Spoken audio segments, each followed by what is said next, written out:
Today I think we'll talk a bit about a movie called Leatherheads. Yeah. I saw it this week, and I think you saw it too. Yes, I did. My feeling watching this movie was it's a comedy. My feeling, however, watching it was one of great sadness. It's just as hard to make a bad movie as a good movie. And often it's harder, in my opinion. These guys are running around like crazy trying to make a funny movie. Yes. It's like going into a restaurant where there's nobody there except you. And I feel embarrassed for the waiters. I felt embarrassed for the cameraman and everybody in this movie. It is extremely unfunny and doesn't make a great deal of sense. And it is also, what is more embarrassing, what is that word when it isn't, they use language that's not of the time? Anachronistic. Anachronistic, thank you.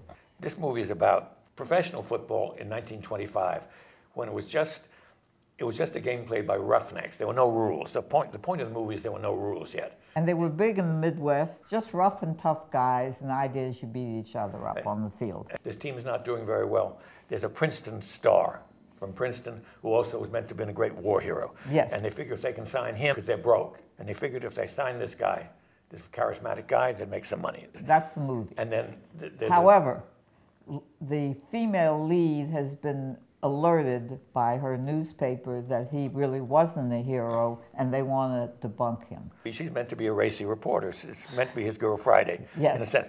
But the point is that in all these screwball comedies, that's just a device for the comedy. In other words, it's not really about football any more than bringing up babies. Because they have a lot of football in this game. The whole last thing is a huge, long football scene. Those scenes never work in sports movies. I looked up out of curiosity. There were 47 football films listed under films made about football. Longest Yard is one of those. That's right? one of them. And that was a successful. That's listed twice because it was remade. The only ones that have succeeded at all, and none of them have been a big success, are the ones that are serious, like Brian's Song, the television one. Yeah, well, that's because the guy's dying. That's what I'm saying. And the same sports movies generally. Same in baseball, Bang the Drum Slowly. Yes. Again, if you've got a star who's dying, unbeknownst to everybody. Oh, well, the most famous one, The Gip, Ronald Reagan. The whole point of the movie is that you can overcome the grief and thing by being a team together, right? Right. A football game or a baseball game or a basketball game in a movie is the one thing you know is totally phony. No matter what they do, in my opinion, and there was not any real tension. Sometimes that Gene Hackman basketball movie about 10 years ago, was that? Hoosiers. Yeah. That was a good movie, and you actually rooted for his underdog team to win. Well, because the underdog had some real meaning. And listen, Bad News Bears, you root for those kids to win because they're all underdogs. And of course, otherwise you got to be dying, like in Pride of the Yankees. And it's very hard to root for George Clooney as the underdog. Yes, because he wears this cute little hat with a little thing in it. The movie's so, tonally, it is so mixed up. There's, for example, at one stage, there's virtually a Keystone Cop chase down the corridors of a hotel with funny costumes Except that it didn't fall into the swimming pool. I would have let them go in the pool. At the end of the movie, times are changing. That's one of the points. Now professional football is going to be like we know it today. The idea is, rules. And so they hire a commissioner, and you expect from the tone of this movie he's going to be a buffoon and funny, but suddenly the movie becomes dead serious. Yes, about you've got to play by the rules. And it's all bewildering. And I suggest that you find other things to bewilder you than this movie. I'd say one other thing about it. There's one black player in it. It's interesting. In a movie about professional football. I went home and looked it up. Good, yeah. And actually, Paul Robeson played professional football after he graduated from Rutgers.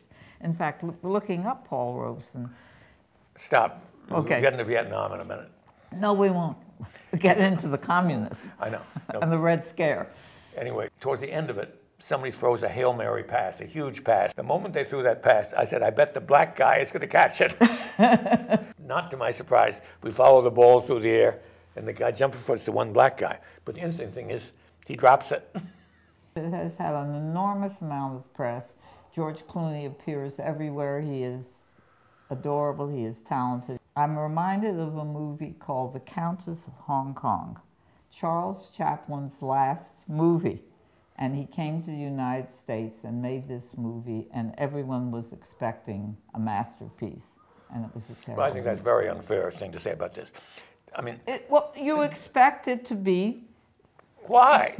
Because George Clooney, Renee Zellweger, a comedy... It's not like the master making his last movie. I mean, this is very unfair to George Clooney. This is not like he staggered home here to make his last movie, and we expect him. He's not a director, especially. He's a very popular star. He has and a wonderful directed actor. 2 other movies, I know. Good Night and Good Luck, and the other movie was The Confessions of a Something Mind, the one about the guy who pretended he was in the CIA. About this game show guy, it's supposedly a true life story. Yes, yes. Chuck Barris. Chuck That's Barris. what I remember, but I can't remember the name of the movie. I disagree with Marcia that people expected a masterpiece. They don't expect they expect to get their $10.75 worth, and they don't get it. In my view. Okay, in my view, from the moment I first heard about this movie, I said, this is a horrible mistake. Comedy football movies, I can't imagine a genre less likely to be good. I was ready to leave after the first 10 minutes. I wouldn't have gone except you said we had to do it so we can talk about it for this show. It would take a gun to make me see this movie. I guess that's the last word.